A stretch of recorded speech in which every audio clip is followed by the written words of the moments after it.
You sorry. MCL out for the year. I mean, I'm gonna be quiet. I'm gonna say this, and you guys probably gonna get mad at me, but everybody gives Marquise Pouncey all this glory about being a really good offensive lineman, and I do think he's a good individual offensive lineman. But doo-doo is doo-doo. I don't care how you shape it. Can't push I don't care if it's solid doo-doo, diarrhea doo-doo. Doo-doo is doo-doo. That offensive line is doo-doo. They don't make him crap. Yeah, true. But he's a part of, he's that one solid piece of doo-doo in the diarrhea. I hate to say it in nasty tone. That's what he is. He's just horrible. He's a gold nugget in doo-doo. Like, you don't want to go in there, but it's still a gold nugget. I'm sorry. Oh, we talking about bowel movement. I don't like this offensive line. I don't think they're good. I don't think they have the right wide receivers to play with Ben. They don't have a good running back. They just don't. They had to re-sign Dwight. You look at in the dictionary, you look up don't. The Steelers emblem is right there. They just don't. I don't know about that. Let's move on. But let me, Palomalo look good though. well, I guess my thing is this, like, since we talking about stinking up, and he mentioned RG3, and I'm looking at your paper. Who is your stinker of? I think RG3 stunk up the joint. I think two. that Two. RG3, I think he's a paranoid, self-absorbed diva who has put Shanahan in a very compromising position. But Shanahan, if anything, I think this is the best coaching Shanahan has did his entire career. This one little stretch, how he's handled RG3. Because it's basically the star quarterback versus the head coach that has pedigree. Good point, though. And he's handled RG3 very well because what RG3 has done, he's took to Twitter, he's took to Facebook, and every time they put a microphone in his face, he got to talk. So what Shanahan has done, he has combated everything that this guy has said with literal facts. And I'm just so upset with RG3 because I want to like this guy. Yeah. But he just started to really, I'm sorry, I'm going to say it, he just really started to piss me off. I think I could beat RG3 up in a fight. So, I mean, you watch what he did last night. Like Mike said, the planting, he couldn't really plant that good. He threw the ball with his arm. I mean, 49 times with his arm. Yeah. I bet that's just like being a teenager. All over again. 19 incompletions. 19 incompletions. You got to do better. And it was sheerly garbage time out there, 349 yards. It was garbage time. I watched that game. They had to come from behind the whole game. He stunk. Let's move on. Well, I'm gonna tell you like this: I can deal with RG3. I can deal with Pittsburgh, but these Jacksonville Jaguars. Oh my God!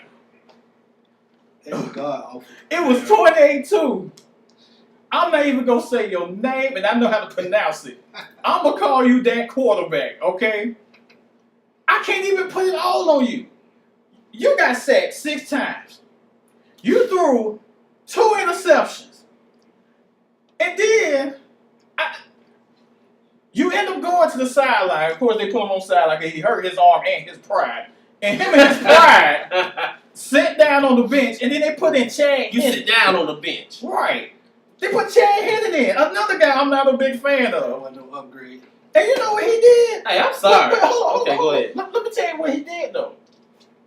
He marched them down the field.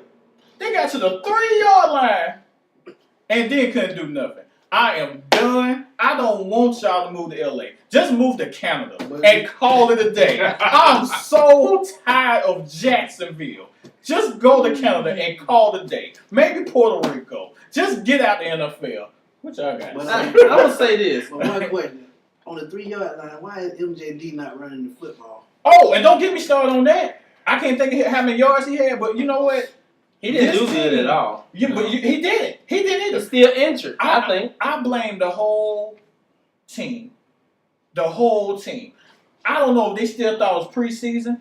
I don't know if they thought they were going against Douglas High School team. I don't know.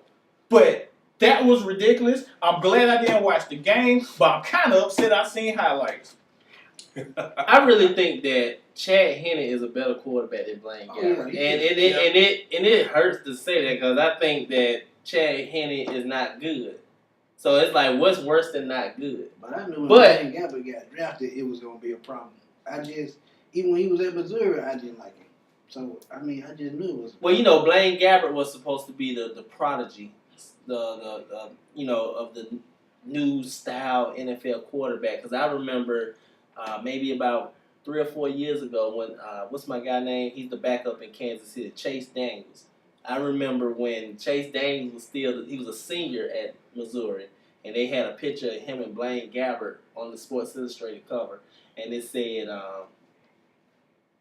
not even the best quarterback on the team. It was talking about Chase Daniels. It was a pretty cool cover, but how you look at somebody, I was like, he don't look like he good. Okay. Like I said, I'm not gonna say his name. What you think about that quarterback? I mean, Gabbert. We all know he's not good, and they're giving him a shot right now. Shot in his butt. They got to make some decisions because their team just played very horribly. Matter of fact, they look like they gave up, and that's just bad. Okay, one question to all y'all. Why is garbage like that on the field and Vince Young ain't got? Oh, you took the words out of my mouth. That's exactly what I was finna say.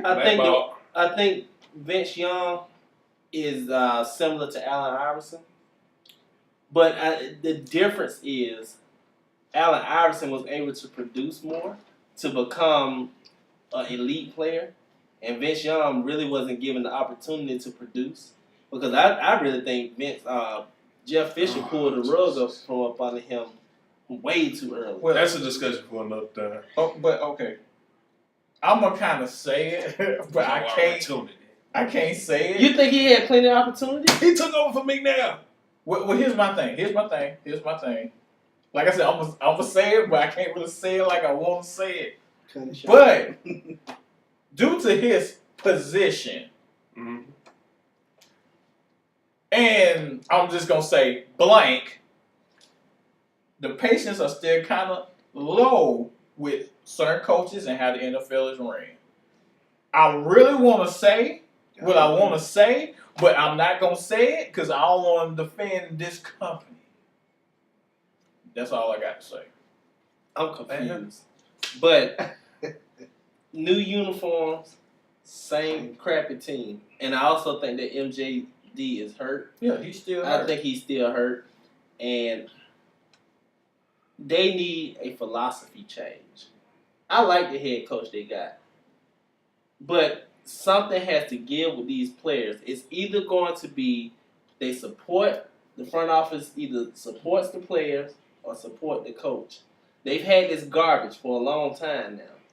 So it's time to really support these players and change the philosophy of this organization because it's horrible. Even if you go by their stadium, the stadium looks horrible. Yeah. It's the most crappiest looking stadium I've ever seen. You ain't lying, I seen it. So, and it wasn't nothing to do down there.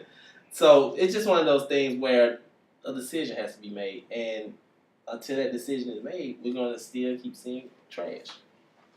Let's talk about something good. How about the game ball? Who get y'all game ball? Reggie Bush. Reggie Bush. I'm not going to say the Detroit Lions. Sue, we'll talk later. Reggie Bush racked up 191 yards off 25 touches. This is what Reggie Bush was meant to do. Correct. He was meant to play in this offense. And you know what? I always say he's had his opportunities. Now when I watched him play, he never had an opportunity. He was always fighting for his position. This is the first time somebody said, Reggie, this is your running game. And we're bringing Joint Bells to just give you a breather. Other than that, this is your team. He wasn't giving that in Miami. He wasn't giving that in New Orleans. And this man rewarded y'all with almost 200 yards. Did you see that pass play? He took a regular dump pass and went ape. Good job, Reggie Bush. Are you saying he never had the opportunity from a talent standpoint, or just because they looked at him and said he needs a power back with him? Yeah, he always was with somebody. He was never the clear cut number one. Okay, he was always the at the most he was 1A with Daniel Thomas. Who's that? Exactly. Exactly. Okay.